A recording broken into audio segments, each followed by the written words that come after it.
Hello, everybody. Chris Profi, Musically Obsessed. I'm going to do a thread response today to a thread started by James Griffiths. And what he wants us to do is give him 10 A&M. So basically, 10 artists that were on the A&M label. Now, I had to look this one up. I'm not going to pretend to be an expert. I knew one of the letters of A stood for Herb Alpert, but I didn't know the M. The M stands for Jerry Moss. And again, I'm not going to pretend to know that. I knew Herb Alpert, but the M of A&M stands for Jerry Moss. So I picked out 10 albums that are on the A&M label. Well, I told you the A stands for Herb Alpert, so I had to start with Herb Alpert. And this is the only Herb Alpert album that I own. It's called Rise, of course, on the A&M label. I'm not a huge Herb Alpert fan, but I needed this album, and the reason is because the song Rise was sampled by the Notorious B.I.G., and I only learned that a few months ago, and listened to the album, and I liked the whole album. So again, I'm not saying that I'm never going to get another Herb Alpert album, but I'm good with Rise for right now, okay? Next, from Herb Alpert to Budgie. Yes, this is on the A&M label as well. This is their album Bandolier. Who is Budgie? Budgie is basically a hard rock, kind of heavy metal band from the 70s.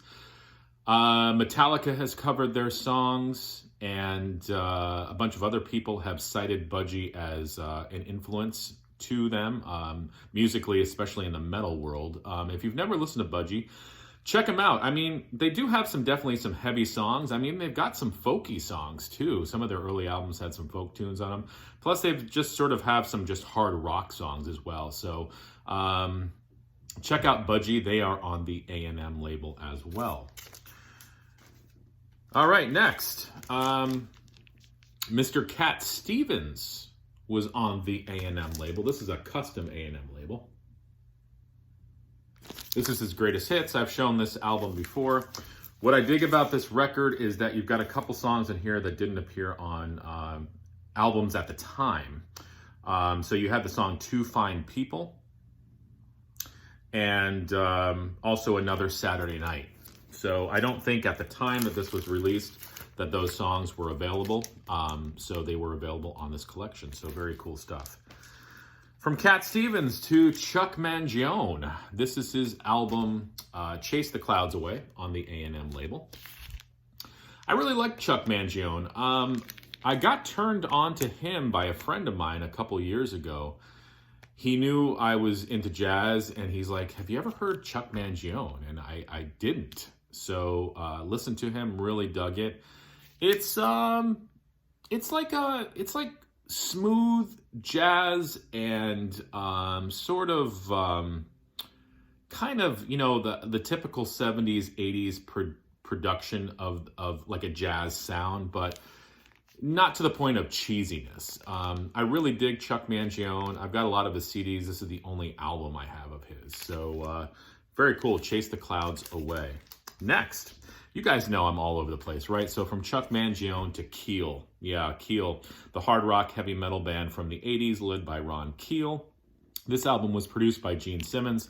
This is called The Right to Rock. This is another custom A&M label. I know it's upside down, I'm sorry. Really good stuff.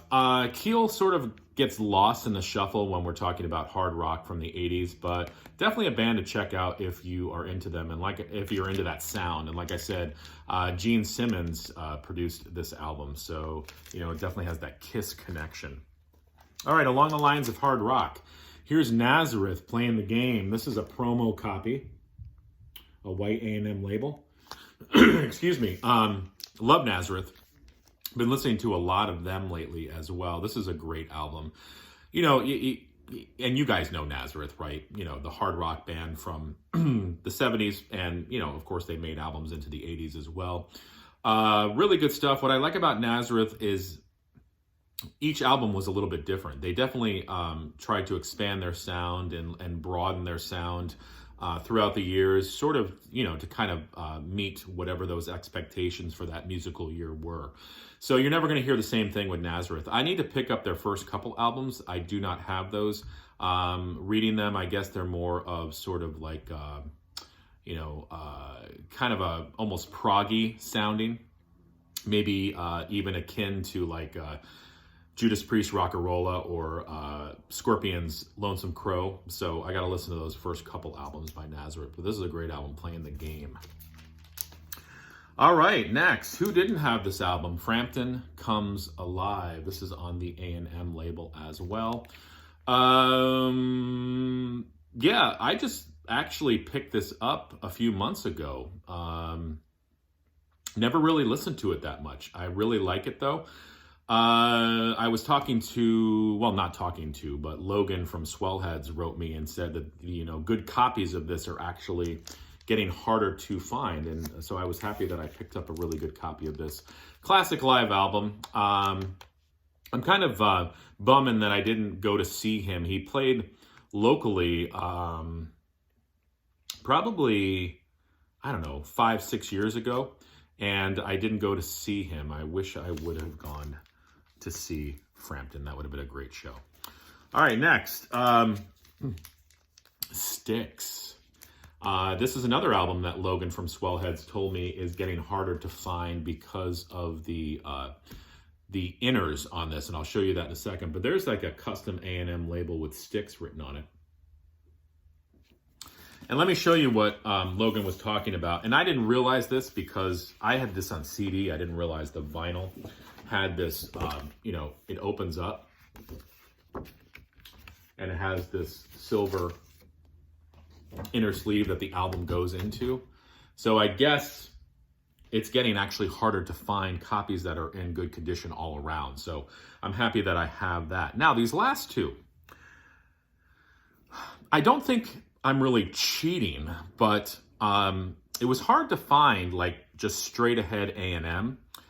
So these last two, I believe, are distributed by A&M. Okay, so here's Carole King. This is her first album, Writer.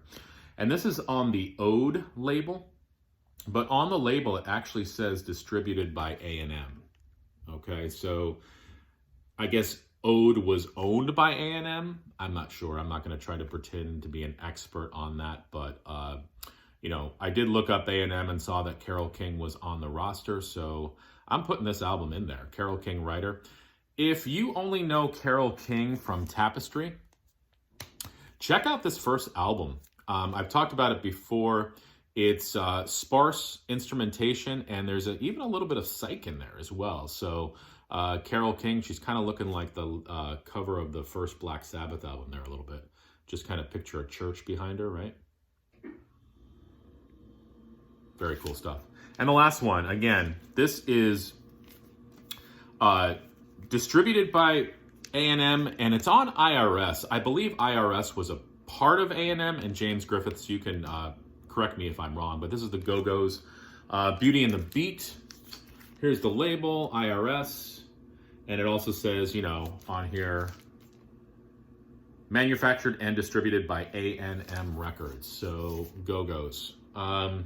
What does this tell me about A&M? It tells me a lot of things. What a diverse label. I mean, you've got the Go-Go's, you've got Budgie, you've got Chuck Mangione, you've got Carole King, Cat Stevens, Nazareth. So they kind of were, dabbled in all different genres, which was pretty cool. And, that label, just classic. I need to get Falco. It's the album with Rock Me Amadeus and Vienna Calling. Is it just called Falco 4? I'm not sure, but I need to get that on vinyl because that's on A&M as well.